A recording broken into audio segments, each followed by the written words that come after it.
Yes, yes. Oh, look at that. Yes. Meeting is streaming live. And we're live. Woo! Excellent. Woo! Awesome. Well, hi, everybody. Hi. Happy December. Yes, happy December. Happy December, yes. It looks as if we're having a holiday party. Because we are. Yes. Love that. Good Love observation. Good observation. That. It appears as though it's December. And we have a lot to be happy about and celebrate. And it's so nice to be with everybody tonight from near and far. So joining you again on Zoom, which we love, and we're so happy you can go right to YouTube. So amazing miracles happen all the time. Technology. Yes, they do. Yes, they do. Crossing boundaries. Yes, absolutely. I was rushing over here to get into position because Santa was in my neighborhood, and I feel like I'm an 8-year-old running out to the fire truck to see Santa. No candy this year, but I did get to see Santa, and one of my sons videotaped it for me, which was lovely. So that's I'm great. Feeling like I'm in the Christmas spirit. How about you, ladies? Was the COVID, it was the reason for no candy, or I would imagine, or? Yeah, COVID. Is the town just having resource issues? No, our town is flush with resource. No, the COVID. I don't think we had candy either. Like I saw the back of Santa. Yeah, just Santa waving from afar, but it was beautiful. And we have a new baby. I have a neighbor. So the baby was out. It was very, very festive. So I feel much better. I think it was very uplifting. I'm so glad they still did it this year. That's awesome. So how are you? Well, there's this, oh, I'm sorry, go ahead. I just go around the room, me. You're asking me how am I? Yes. Girl, I believe I'm well. I'm blessed. I'm highly favored, too blessed to be stressed. It was a good week. We worked remotely for 2 days. That's always wonderful. I got to read, some books in my spare time. So yeah, I'm doing great. Doing good. All right. Good. Daria, how are you doing?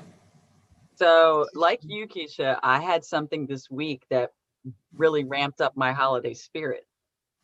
I went over to Beverly with the 2 boys, and there's a house called, it's on Dory Court. They have a whole website, the lights over Dory Court, the whole house, the lights are coordinated with the music, and they do like a whole light show. It was just, I just wanted to sit out there and just take it all in, soak it all in. It was really cool. Is that the house they call from the movie? Oh, the Griswolds. That's by me. That's by my house. That's in Swedesboro, I think, right? Yeah. Yeah. I've been seeing that one. I don't know about that house in Beverly, Daria. That's cool. Totally. I mean, this guy, he's been working, this is their 3rd year doing it. And every year he like doubles the amount of components and electronics. And this year was just like, but there were cars parked all up and down the street. It was to watch it, as if it's a real attraction. And they just ask that you donate canned goods. That's I just thought that was so nice, That is nice. So that puts you in the spirit. I love it. It's it. How are you doing, Alana?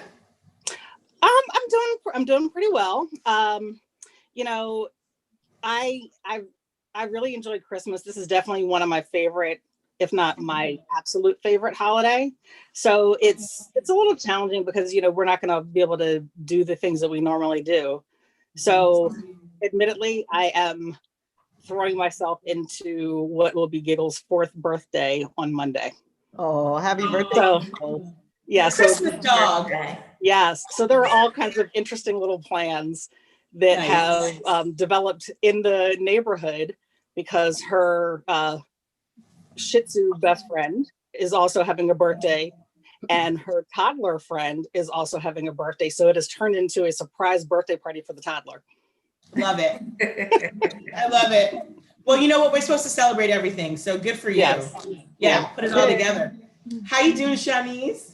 Oh, I'm very well. And welcome to Live the Book. Bye. I'm doing good too. I haven't done anything yet, but we do have 2 houses in our neighborhood that make television every year besides the Griswold, which I've never seen. We have another house right around the corner from me, less than 5 minutes. And they've been doing this demonstration since my kids were little. Our kids and their kids are the same age. So, their kids are grown. And the house is so grand that my husband, true story, he didn't believe me.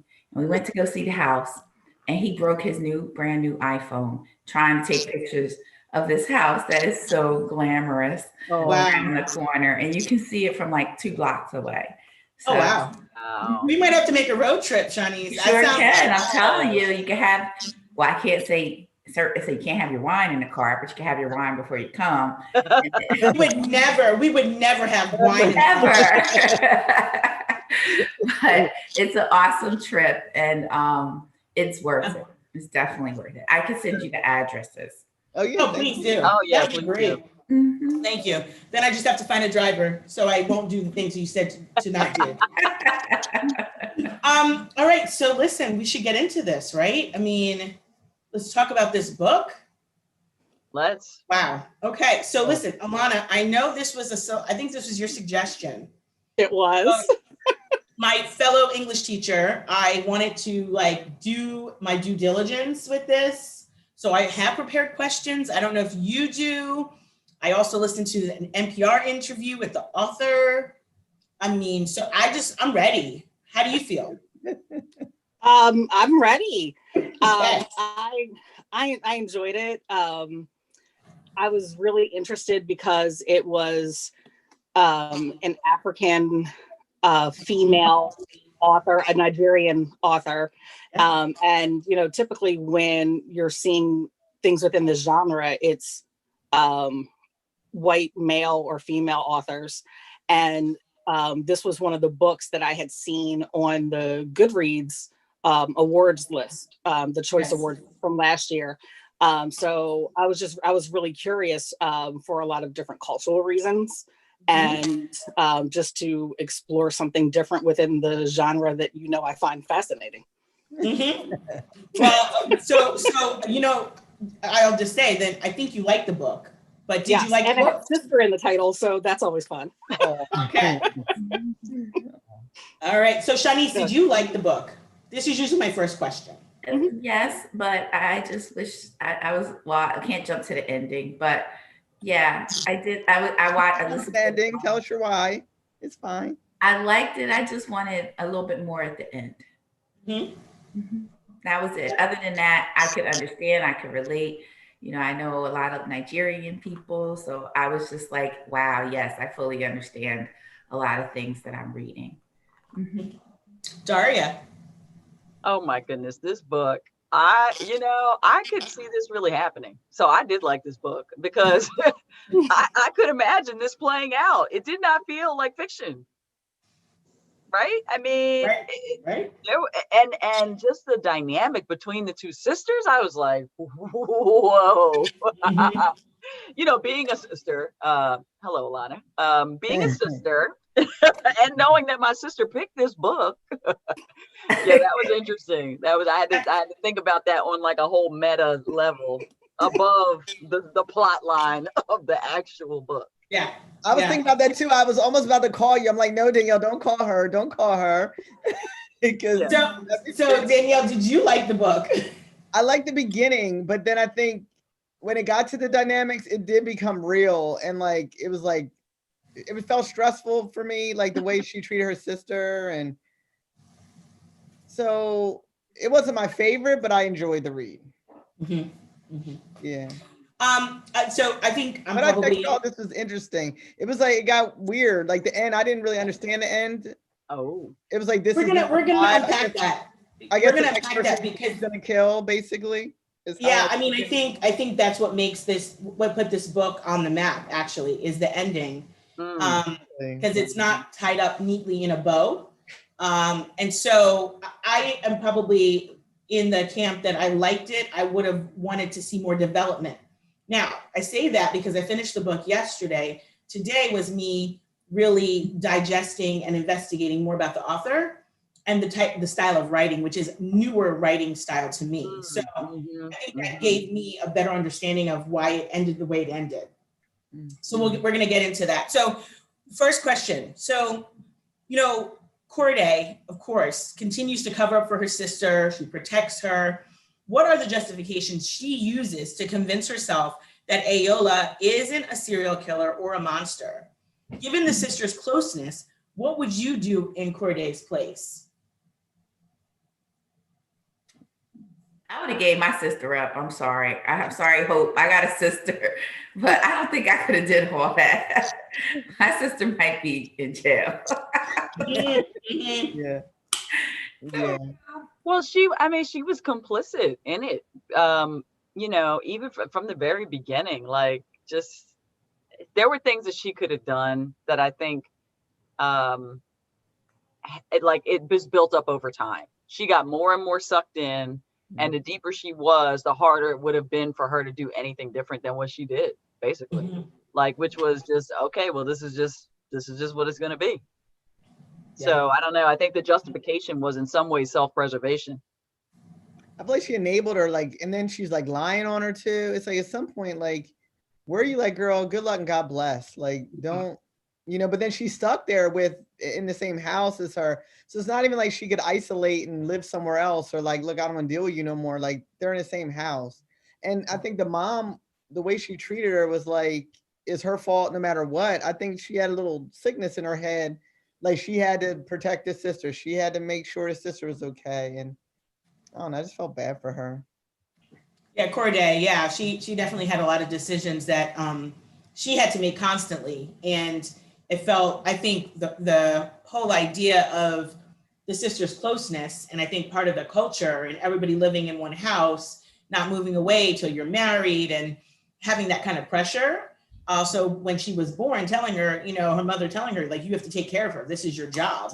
Mm-hmm. I think she felt compelled in a lot of different ways than just maybe your average run-of-the-mill sibling relationship or dynamic, which does play out into the culture that, we're pretty all familiar with. So I think that definitely had something to do with it. But what do you think, so that justification though, of her being a serial killer, what do you think she does with that? You think she just accepts it, or do you think she is really mad about it?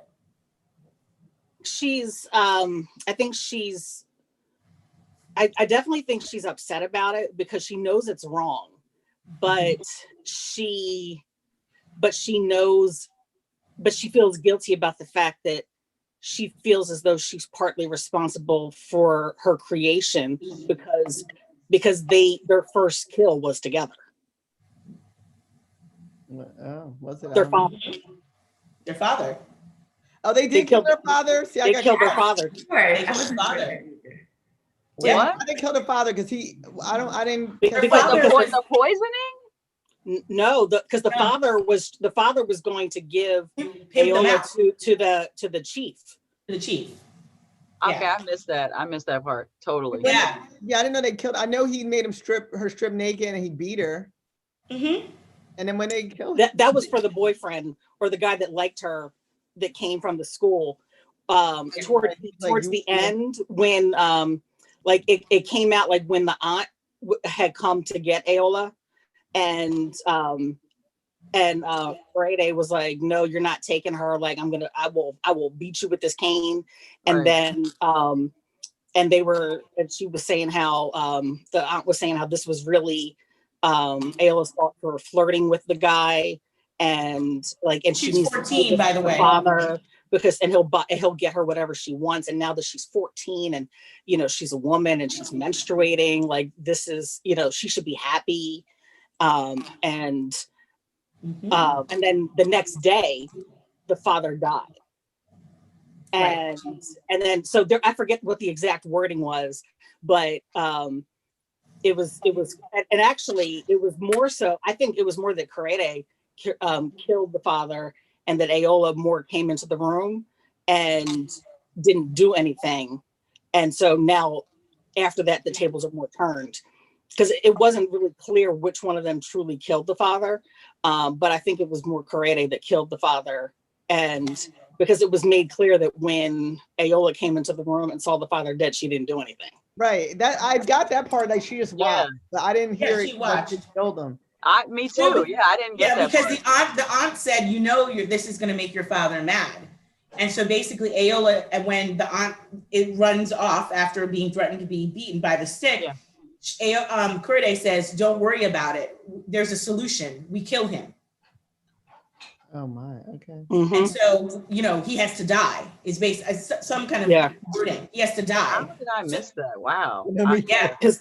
Because it was just like a very small thing, because they never focused on, they didn't focus on his actual death. Yeah, but well, no, they did. They talked about that he was poisoned. He was poisoned. The one who was poisoned is the boyfriend, Ayola's boyfriend that took her away. He was married with the Ferragamo shoes. Yeah, he poisoned her. I mean, she poisoned him. Yes. She poisoned him. I thought they were talking about the father at that point. Yeah.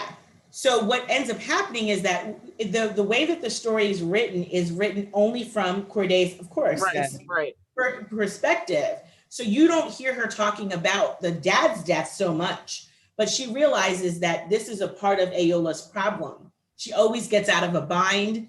People always, you know, kind of cater to her because she's beautiful, but she also doesn't have to take responsibility for her actions. Right. And so I had one thing, didn't she kill the sister only killed 3 people? And that's why I was confused about the dad, because the sister killed 3 people, and that would not have included. They don't talk about the first one. We only hear about the second, you know, we only hear about the other ones. And then obviously I thought they did talk about the other ones in the end, like in the last part, they brought up how they killed the other 2. I'm trying to look because I wrote down who I thought. So the first one I wrote down was Sumtu or something, Sumtu. Yeah, and then the second one was Femi. That ended up in the river. Correct. But early on she was saying, I looked it up. 3 makes a serial killer. So I'm like, well, who is the third one? I guess the first one was the father. So and then also we don't hear too much about the first one, Sumter. We don't hear that much about him. We hear more about Femi's death. Yeah, but that's only 2. Right, and then the poison, when she poisons the affair she was having. The affair she was having with the married man when he takes her away for the weekend. That's why I didn't get that, because I was thinking that was the dad. For some reason, I was confused. Okay. This is written, so the part of that makes this a little bit, even though it's like a short read, sort of, is the chapters have so much power and punch to them because there's not a lot of words. So you have to catch every single word. It's almost like a poem telling way more than you see on the paper. This is kind of like why this novel is a little bit more. She was a poet. She is, the author is a poet. So Shanice is right then. That's only 3 deaths. That should be 4. No, the dad. They don't count the dad. I think the dad was Corday. Or Corday. Is it Corday killed the dad. Corday. Yeah, so I think because they were jumping around and back and forth. I know. Could have killed the last one. Yeah. Right. And they were kind of talking in the past, their past experiences and trauma with an abusive father also propelled them to make these decisions. Yeah. Also not great decisions around men. Although Corday did fall in love with the doctor. I mean, that was, someone at work and she was feeling great about him. But as soon as Ayola came in, that was scooped away from her, that chance. It felt like she loved the guy who was in the coma more than she loved the doctor. So think about that. You're talking to a person who can't respond. One time she imagined him responding. I remember she in her mind. Yeah, like he responded. But yes, I mean, I always felt like he was gonna wake up. I was like, he's gonna wake up at some point, and I wanted to see all right, what's gonna happen. So I thought at the end, when the person came to the house, I thought it was gonna be him. I thought that too. Yeah. So what do you think about the knife and the history and legacy that knife around abuse and violence might represent? Well, that's what told me that the father was horrible. When they were telling the story about, how he would fabricate all of these stories about where the knife came from. Every time he talked about it, he would tell a different story. I was like, oh, how horrible. And then how she got beaten or dragged through the house when she went into his room and got chocolate on him when she was younger, playing with it. She had a fascination with this thing, Yeah. but maybe because it was such a central symbol in his life and a source of like all of this fantasy, you know. I don't know. It's weird. It was something that he seemed to value more than them. Right. And you know, like, and when you hear like some of these stories of like these serial killers and stuff, like there's often like some kind of like token, there's like it's like they save like something that's similar from each of the people, or they're using something that may have been connected to whatever is like the source of like their emotional distress. And so it kind of made sense that the knife was like the thing, because it was like they all hated the father, the mom, both sisters, but they knew they had to pretend publicly. So what about those family dynamics? Think about that. What do you think about those family dynamics? He cheated so bad he brought his damn mistress to the house. Yeah. I was like, that's some bold-ish. Like, yeah. And the mom wasn't mad that he had the mistress, but that he brought the mistress to the home. Yeah. That's some stuff. But I've seen that in their culture before. I'll just say that. Since I'm alive, I can't say how, but no, I know it's known a lot in their culture. Yeah, they're known for that. Yeah, I mean, like you have to accept certain things, but not in your home, not in your face. Right. Yeah. Right. Yeah. He took it a whole nother step. But they then they don't call him daddy because he's not a daddy in a traditional sense. I thought they meant, like, I know what they meant, but I guess he's not warm and loving and like. Right. And even her daughters. What'd you say, Shanice? Abuse. Oh, sorry. Oh, I was just saying, even the mother with her daughters was a strange relationship too. Oh yeah, yeah. Well, we might see as strange, right? But like we have to go back to the cultural dynamics. She clearly had a favorite. She clearly was caring and concerned over one. Thought the other one would be fine in her profession. Dari, what were you going to say? Yeah, just that I thought that maybe the younger one was being sexually abused. I thought that there was that happening, and that maybe that's why she developed this like loathing of men and a vendetta to like avenge, harms done to her by her father. But, that never really came to pass, but it was interesting that that's kind of what was floating through my mind. And I had created this whole scenario where like maybe he did it at knife point, and that's why she used the knife to kill the guys. Yeah, that would have been. There's a lot, we were reading between the lines, right? Like I think, the behavior isn't. The behavior comes from somewhere, right? So there is a root to it. Yep. The fact that they don't even call their father like father or dad or any of that, they call him sir, makes you think, for sure, there's definitely distance there. And they seem to be like a product for gain, financial gain for him. Mm-hmm. And that's why I think the beautiful sisters, like all they want is a pretty face. Like she's like, I can see from my father how men are, so I'm gonna game them. They ain't gonna game me. Yeah, so I'm gonna get them before they get me. Or I'm gonna use them for what I could use them for. And because she saw what he did with the women that he brought home.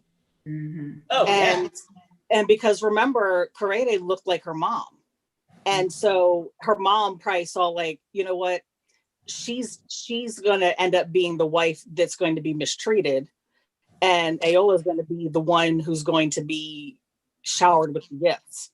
So, so it was like, they kind of saw they saw which one was going to be treated in which way throughout ever since that incident with the chief. And so from that point on, they were being treated accordingly, which is why one went to college and became the nurse. And the other one just, played around with her clothes and just did whatever she wanted. Instagram, she was an influencer. So what do you think about the corruption in Lagos, as well as the daily humiliation or sense of entitlement to which some of its residents, are subjected. What does it tell you about like the way of life there? And it's supposed to be contemporary Lagos, whatever that means. Wait, what did they do? Like, help me. What did they do to embarrass them? The menace and corruption. So thinking Like about the police having to be paid off for things, like when they got stopped by the, the police.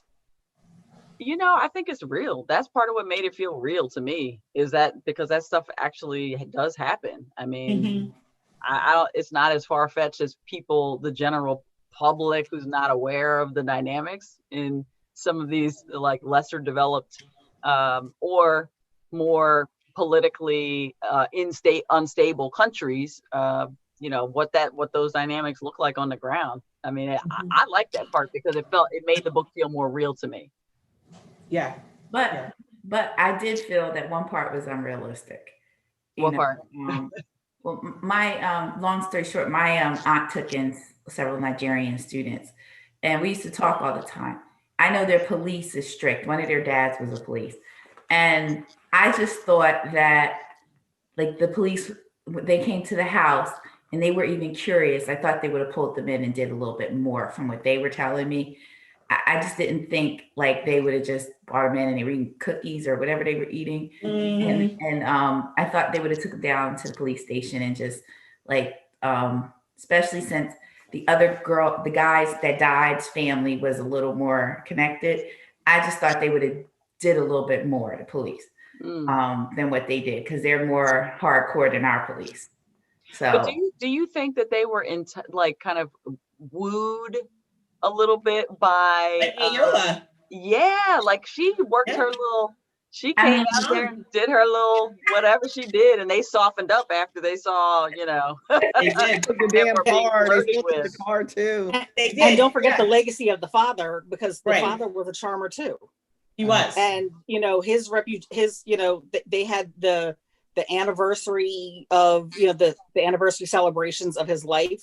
And so, he was clearly still, revered, by people, even, 10 years after his death. So the family still had, power and influence. So, good point. And remember, they were still in the house. They were still in the house because they couldn't afford to move anywhere. Not that they could really afford it, but they were still in that house, which still, of course, denotes a sense of, wealth in a lot of ways. And I think, class and upward mobility, it plays out in this story a lot too. The fact that poor Muhammad gets fired because, Corday, she's the nurse, and says, it must have been him. And then they make a story about him being on drugs. None of that was even researched or founded. But of course, because she had the education, she also came from that kind of well-off family. There was no investigation even conducted, and he loses his job. And even had a housekeeper. They had a house girl, right? Yeah. And how with the flowers being ripped up. Remember how she was like ripping up the flowers, and the mother after after Corday was like not saying anything, then she was like, well, they're going to assume that she did it. The housekeeper did it. So she was like, I've got to say something, because she knew that would just be where the blame got cast. I was like, wow. Yeah, absolutely. That probably happens so much. And you think about the man when he comes out of a coma, he's looking at his wife, he's reassessing his life, reassessing all the things that he wants, realizing that, he probably didn't make the best choice, didn't marry for love. Because he says to Corday, marrying for love. Oh, that's a novel idea. That's not how it's really done in most countries. It's done based you can on come their wife if they touch you with their cane. Like, it don't matter if you want them or they chief. Yeah, well, the chief, right? Yeah, because of course they believe in polygamy. But the Musa comes from a coma. He sees his wife in a different light when he wakes up from the car accident. She's like this shrill, he doesn't like her. You're forcing me to make these decisions. And he puts his foot down. He realizes, I don't want to live like this anymore. Well, she was also like, you must have worked some black magic on me. I left you in here. You didn't act like this. Now you're right. But you think like when they were describing the way his brother was looking in the hospital room, he was wearing his clothes. Correct. Trying to be like his brother. And because he you was know in sleeping many with his wife, cultures, was wearing his clothes, and Right. it was like they were being physically close. He observed all that. He knew what was going on. the baby brother was going to try to slip into his position. And wouldn't look at him. Had his head down. Couldn't face him. And he stopped coming to see him. Correct. Yep. I mean, and he also, you know, his children were upset with him because he was trying to help, you know, his son make what he thought was a better decision. You know, what about the other girl? You're just going to throw her away? You're just going to move on so quickly? I met her parents, he said. Yeah. That was impressive, I thought. I mean, he really, I think, had a change of heart or decided to do something different than I think what society expected him to do. Yeah. I thought it was nice that he gave his number when he was leaving, but Corday knew she basically had to let that ship sail. Yeah. Married still. Like, I mean, in terms of him knowing all that she disclosed, now she could, you know, she could say, I don't know what he's talking about. He was in a coma. He could have heard 1,000 things. Right. He's crazy. I'm the head nurse. You know, she protected herself behind that, you know. But he said, if you need someone to talk to, call me. You know, I'm here for you. Because I think he realized she certainly was struggling and could make a different decision. But and he was encouraging her to come forward and be honest.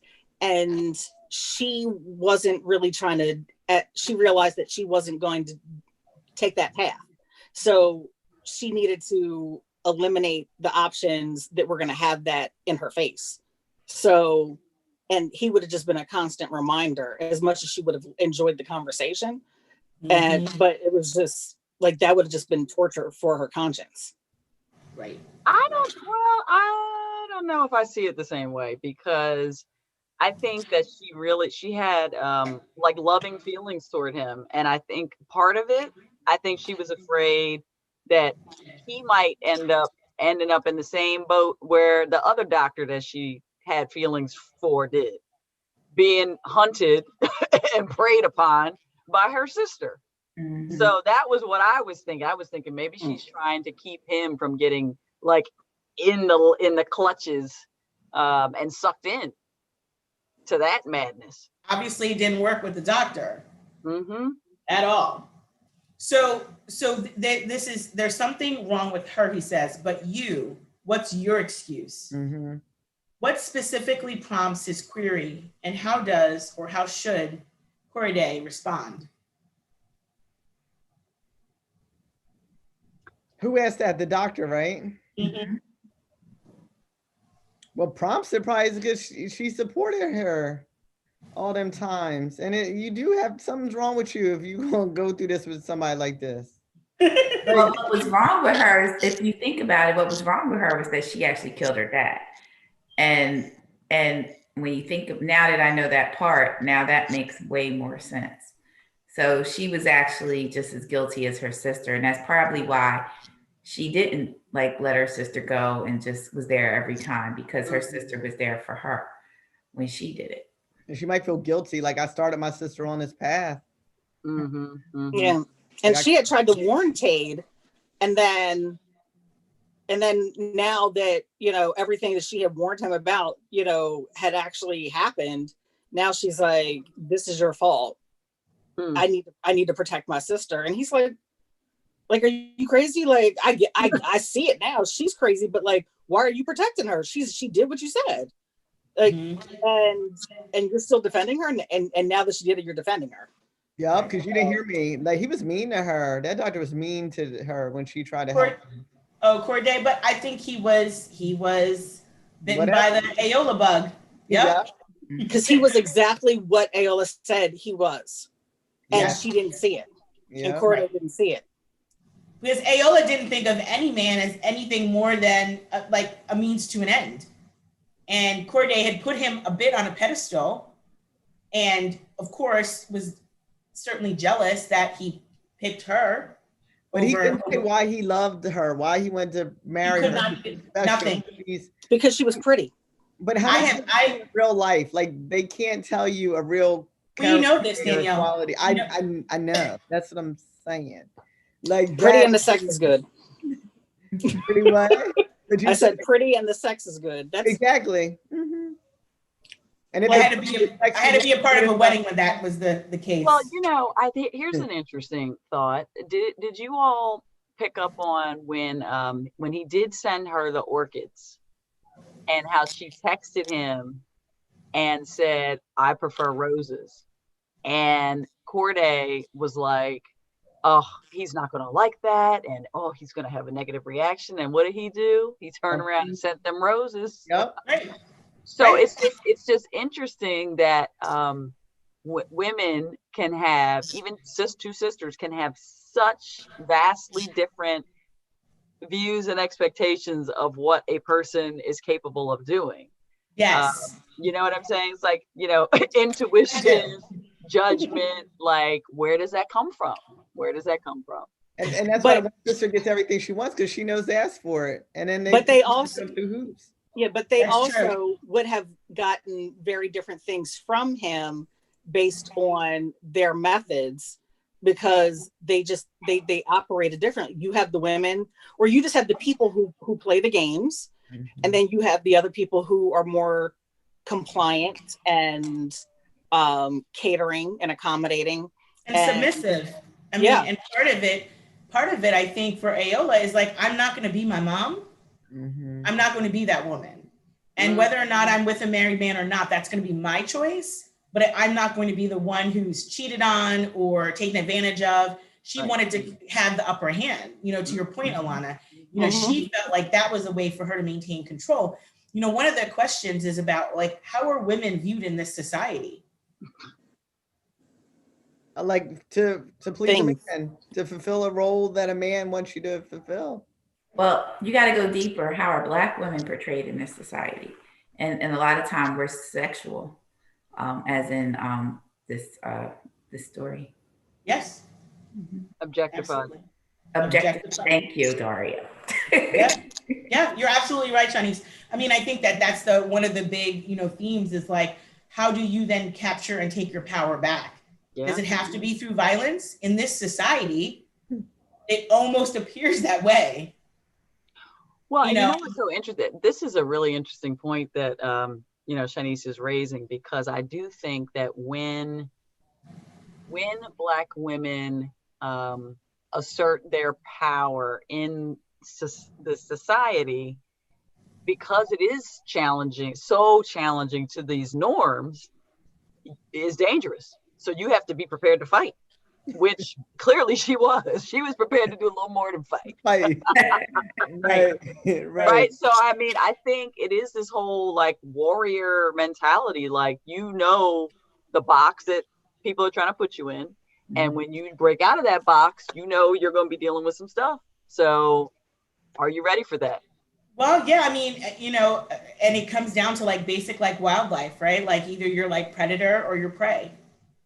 Cat or Are you mouse? the mouse? Cat or mouse? Right. Are you the cat or the mouse? Yeah. I mean, so these are really, so I think, and I always think that, you know, fiction is supposed to give us the extremes in a lot of ways, right?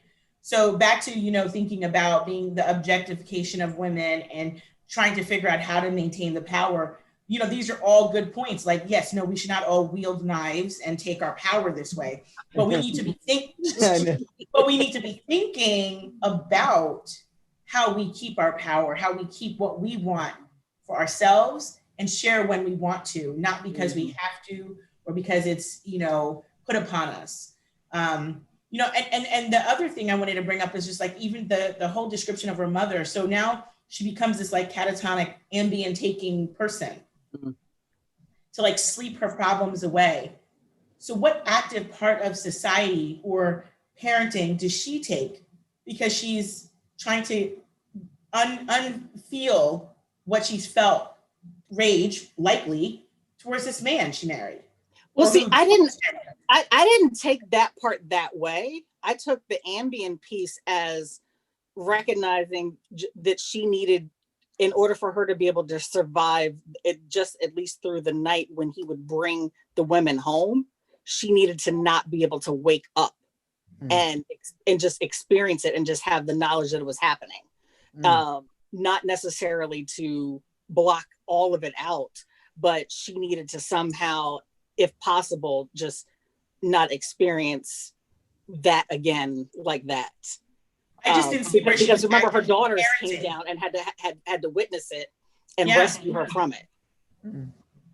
I just didn't see where she was actively parenting or being Yeah. any kind of like role model. So, I mean, I hear you, Alana, totally. I just feel like whether or not you're taking it to escape this situation, that moment when he brings in the women, or for you to, you know, console yourself, whichever way, your daughters are still witnessing this. But And when you're in one of those places of crisis and trauma, Sure.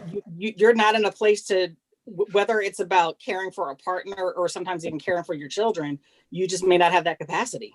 Correct. Because you can't even take care of yourself. Well, yeah, I mean, I think that's what Keisha's saying. Like, Yeah. that's exactly what the question was about. Like, as you said that, I was thinking, like, you know, people do try to block stuff out. People do try to like numb themselves from whatever it is, like pain, suffering, disappointment, whatever. And you know, and like block it out. So it's, and then when you do that, you're less able to fulfill your responsibilities. Yeah. And I think her trying to survive it. And then while I don't think any of us really agree with the way she was raising them after his death, but, you know, I think she thought that what the lessons that she needed to teach them about what kind of women they needed to be was what they needed to learn in order to be able to survive in that society. Yeah, marry the doctor. You know, Corday, don't step in your sister's way. Marry the doctor. Marry the doctor. He's going to take care of you. I mean, learn how to cook and And they would lie for her, like saying that Ayla made the cake, and no one she can't. Wait, what'd you say, Danielle? Wait, Danielle, what'd you say? You know what? Yeah, they're just a pineapple upside down cake lying. Like lying the pineapple upside down cake and. Yeah. But I mean, listen, you know, if you think about your own experiences, I mean, I remember, you know, my grandma is 87 and I was like, you know, getting married and she was like, you know, you make sure you like leave his like dinner on the stove.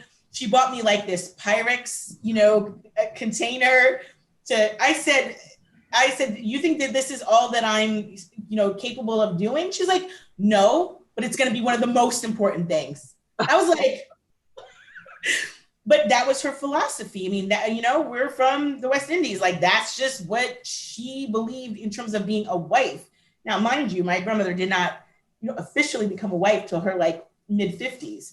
So, you know, she was kind of excited to be a wife, right? So, but this was her advice to me. So I think that, you know, when we're thinking about the messages we get from our, you know, community, from our society, you know, what do you make of that? And so that was, I saw that the mother saying like, get that doctor, or they show her how to cook, because you know how to cook, but like, who are you cooking for? Almost like that, right? It was really just awful. So one of the really cool articles I read today, you know, I got all excited about it because they were using some fancy English terms, which was really cool. It took me back. So I had a half hour. Don't give me a half hour in the middle of the day now. So they use this term disillusionment. And basically it means like the main character shifts the worldview to the belief of disillusionment. So, you know, Corday starts off in this book, you know, more hopeful. She's thinking, you know, I'm a nurse, maybe I'll get a doctor. I found this wonderful man at work. And all of a sudden at the end, when you read the last few chapters again, which I reread this afternoon, she totally shifts her mindset to one that's far more negative than when she started, even having all the baggage that we talked about. And is that really like how we in society are? Like, can we not keep our own mindset, or is it these other external influences that then change our own perspective or outlook on life? I mean, we We're- are influenced by the things that happen to us. Yeah. Yeah, I was just going to say there's conditioning. There is conditioning that happens throughout your entire life. Some of it it starts with your parents, then it goes to school, then it goes to media, right? And in terms of like all these different outside factors that shape how you view yourself, how you view the world. And I do think that if you allow that, if you're not conscious of the conditioning that is happening to you, it prevents you from having independent thoughts. Yeah. And then you become like a talking head yourself. But she did, because she realized, because like Ayola kind of brought it to her and was like, it was either him or me. And she realized, like, you know what, I need to make a choice here. Like, is this going to be about basically us, or is it going to be about me? Is it going to be about my sister, or is it going to be about me? Because she saw that Ayola chose her, or she felt like she did. I'm talking more about thoughts than actions, actually. When I'm talking about conditioning, I mean, I know your thoughts drive your actions, but I'm talking more about like consciousness, like what's your mindset, like this whole disillusionment point. Yeah. To me, it's like there's so many things conditioning you, and if you let it happen without being conscious of it, that's a powerful thing. Right. But I think so I that's exactly what where the whole paragraph kind of goes, is like thinking about the conditioning, but then thinking about what choice then, at the end Corday has to make. Everything that even she was, so everything she was conditioned to think about her sister and to protect her sister, she goes back right to making that decision. I realized, like, yeah, well, the doctor didn't get that, a couple months in jail. He lost his license, but a couple months in jail, tempted, whatever, I guess it wasn't attempted murder. And so I think at that point, Alana, you were going where, where I think that's exactly where they wanted us to think. She ends up having to choose her sister, realizing that there's no man higher than or greater than, that she could make a decision about versus her sister's choice to protect her. I saw that. I felt like she, at the end, she decided, you know what, protecting my sister is more important than my own happiness. Making sure that my sister is safe and not in jail, not dead, is more important than me having love, me having the career that I want, and having whatever social life. Because remember, she didn't really have friends, and and all these other things. So it was. But in the beginning, she thinks she can do both. That's the disillusionment. She thinks she can, cover up her sister's murders and then still walk off into the sunset with the prince, Prince Charming. And you really she can't have both. Yeah, because she was making a choice that was in direct conflict with something that she valued. And when your behavior is in conflict with your values, like you're going to be in crisis. You're going to be a hot mess. Which is what we see. Yeah. So and it doesn't mean that what she valued and her behavior eventually was aligned with her values. It doesn't mean that her behavior was good, because it ended with number 5, which was preparing for. She knew her sister was about to meet another man, and she was end up covering up another murder. So Shanice, I want to ask you, you didn't love the ending because you didn't think she was going to kill that guy, the new guy, and she calls the house girl ghost to get her. But the ending, I thought it was either going to be the doctor or the other guy. Muta, yeah. So I was a little confused, and I was like, oh, it's another guy that she's really a serial killer. She's going to kill. Yeah. But I was just like, huh? Like it just left me open-ended, and then I really, like, before I didn't know that the father had got killed. I thought even the mother might have had something to do with it. So I was all over the place like Daria. with that. And I just felt really it was open-ended to whatever you wanted to interpret. I never even get to end. I'm like, that's it? Like, Yeah. Like, I needed they're gonna keep killing unless they Well, get they're caught. gonna keep doing the same thing till they get caught, basically, right? Like none of them thought about changing any kind of behavior. There was nothing in the entire book that said, I want to improve and do something different. Right. Iola was happy, like, I'm done with these people. They won't let me get out of this. Oh, I'm gonna get them out of this. And every time she said, I was done with them, I was bored, I told them we're breaking up, they get mad, they try to attack me, I kill them. You know, but the doctor felt that. Remember when she was gonna post on Facebook, like she was gonna post something, and it was, you know, her sister was like, "Oh, hello." It's been a month, honey. Like, your boyfriend's missing. Yeah, like, she was discarded. You know, but I thought, yeah, the last number 5, I was like, oh wow, this is just gonna be this ugly cycle. It's gonna be just like this little, you know, Ferris wheel that just goes round and round, picks up the new people, drops them off. You know? But there were no emotional ties between her and these men. Yeah, I had another thought. You don't normally hear about female serial killers, so that was different. I watch a lot of crime shows, and it's like Alana. and I was just like, wow, this is a woman, and she's like doing it. So it was actually awkward when the last guy, the doctor, actually didn't get killed.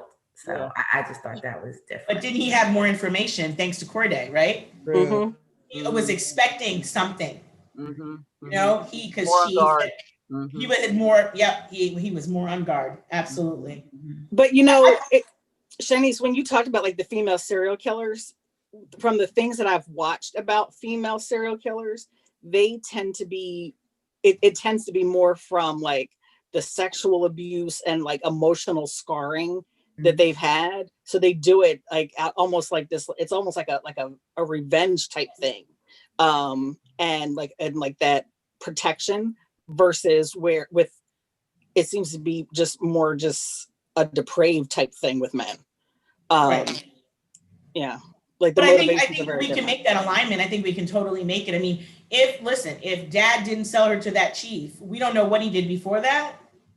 And we don't know what he would have done if he kept living, because we enter this story, you know, when they are, you know, of course, up in some years, you know, early 20s for Ayola, you know, mid 20s for Corday. So we don't really know what happens before 14 either, you know. And so, you know, you have to think about that whole, how that, all that trauma plays out. And you're right. It's usually embedded in some type of, you know, awful situation like that.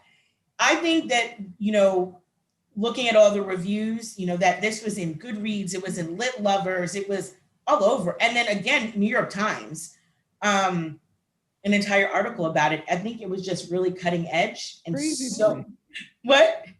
I just said it's so crazy to me. But that's I mean, you know, not that New York Times covers a lot, but like I was like, this is pretty significant. And so really good call out, Alana. You know, I think there was a lot of discussion about it. And also this was a debut novel. Like this is pretty, I mean, exceptional. And again, knowing that it was a poet. And so I think I'll send to you, Alana and Shanice, there's a 5-minute NPR interview with the author. I mean, she got around. Whoever her publicist is, like, respect on their name, because she was like everywhere when this, you know, it's all about the publicist, you know. That's right. That is so true. Yeah. All those books, you know, I mean, but I thought it was really, really well done. And I think it was nice to see, you know, in a weird way, right? Like figuring out how to get your power back. And this is something, you know, that we can equate to and align to 2020. You know, voices need to be heard. They're amplified. And I think this book, you know, again, fiction makes us go here, but when we look at the themes, and don't give your power away. No. Yeah. And if somebody has to end up in the river, so be it. You know, bye. She just playing in case the police has to pull our videos. Of course, no. But you know what was interesting though? That's also where she threw the diamond. She threw the diamond in the same river, or the same body of water that Femi was in. Yes, that's right. Right. You've Now, now the been sister discarded. stole the ring, right? She stole it. She Yeah, did. because she destroyed, because she thought she was covering her Darling, tracks I'm sorry. by destroying the whole office, but she Right. took the diamond, and when he thought it may have been her, she was like, let me get rid of this diamond, and she threw it in the water where Femi was decaying along with all the other bodies. Mhm. Right. Yep. It was like That river has discarded. some symbolism. Correct. Yeah. You know, is it that part of their rebirth, part of their renewal? You know, who's ringing? I mean, My son was FaceTiming me. He doesn't know I'm recording. Sorry. So I think, yeah, the water, absolutely. Water always means lots of different things. Of course, it's where many can, end a life, begin a life, like all those things are there. Absolutely. So definitely the symbolism was not lost to me. Or ruining a diamond, really hard to do. You just got to throw it away.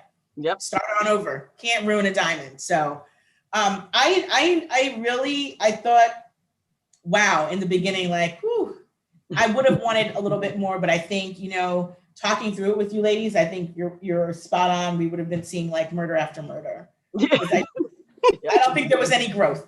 No growth. For them. No growth. Yeah.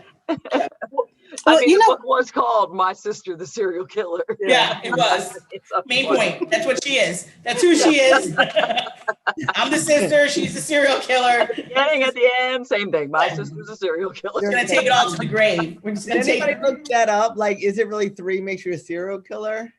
Yeah. I think so. Yeah.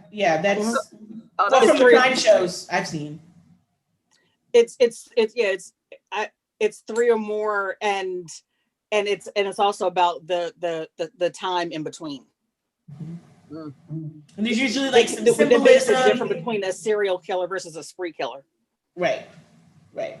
My fun fact, weird fact, but my mom worked with the mother of like Son of Sam from the 70s. Ooh, Yeah. yikes. And yeah, so that was really interesting. The stories when I was a kid listening to my mom tell about this woman, I mean, she had no idea that her son was a serial killer. No clue at all. He'd pick her up from work, drop her to work, because they, one car family, like, yeah, in New York in the 70s. Yeah, crazy, right? Mhm. So very interesting. But I liked it because I think it just brought more light to the power we have, and that we should keep it. One other thing that I thought was really interesting about the book, which has nothing to do with her being a serial killer and the family dynamics, was just that we're looking at a female Nigerian author who is helping to show a different type of dynamic of what the Nigerian culture looks like.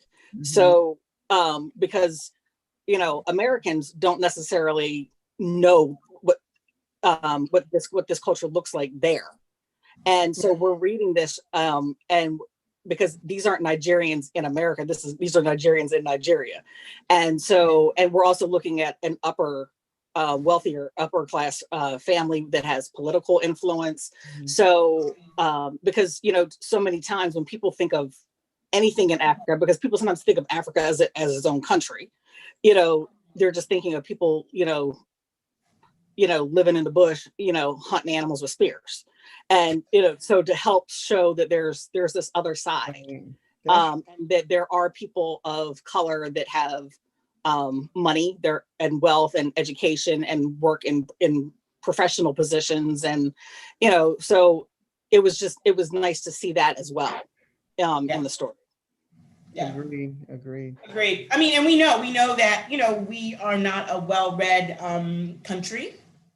And so we know that when we look at data, we look at facts, we look at, income and things like that, wealth in this country, we don't necessarily look at, any of those factors from different countries, again, because we are thinking that everybody is like one thing. The monolithic piece takes place. So, very, very, very interesting. I thought enlightening for sure. Anything else for the good of the order on My Sister, the Serial Killer? Oh, on this book, no. I was just going to ask if we know what our next book is.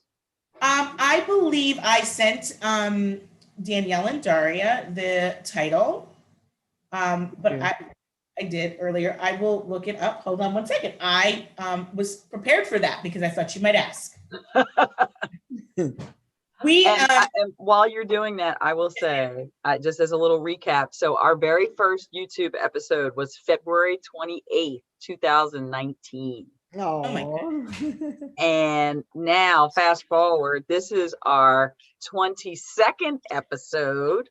And overall, it is our 46th book since YouTube plus pre-YouTube. Right. Since we have been reading and lived the book. I'll say we become readers. We become readers. Absolutely. I agree. I think we are definitely readers. So, so for January, we are going to be reading The Argument by Victoria Jenkins. I know, Daria, you'll follow up with the tech pieces. Sure. Putting it out on, thank you in advance. So The Argument by Victoria Jenkins will be our read for January. And then in January, we will have all of our selections for 2021. So feel free to send us any ideas of selections. We're open to taking all types of genre, but you know the ones we like. Crazy ones. No shock there. Psychological thrillers are our thrill, but The Argument for January by the author Victoria Jenkins. And that is a gripping psychological thriller with an incredible twist. Well, you know, we're going to eat that all up. We'll love it. And then we'll have our list for the year. So we're going to do some research over the holiday break and make sure that we come back with a really great list for 2021 and continue enjoying and reading and growing our list. And Daria, thank you for being our historian. Appreciate it. And really, our videographer and our Zoomer and right, all the technology things. little pieces we all play. Well, we are a big team. We're a big team, and hey, we're representing. So we are done, ladies, for our last session of 2020. All right. All of our friends out there in YouTube land, we wish you a great holiday season. Stay safe. Do all the things the CDC says. And we're looking for a bright and sunny and shiny 2021. Amen. Thank you for having me. Yeah. Oh, you are very welcome, Shanice. Thank you for joining us. Thank you for joining us, Shai. Especially with your Cat in the Hat hat. I know that's so cute. I wanted to sit in. Oh, all right, let's let everybody know to always. Oh yeah, don't forget, live the book. Don't kill anybody, but live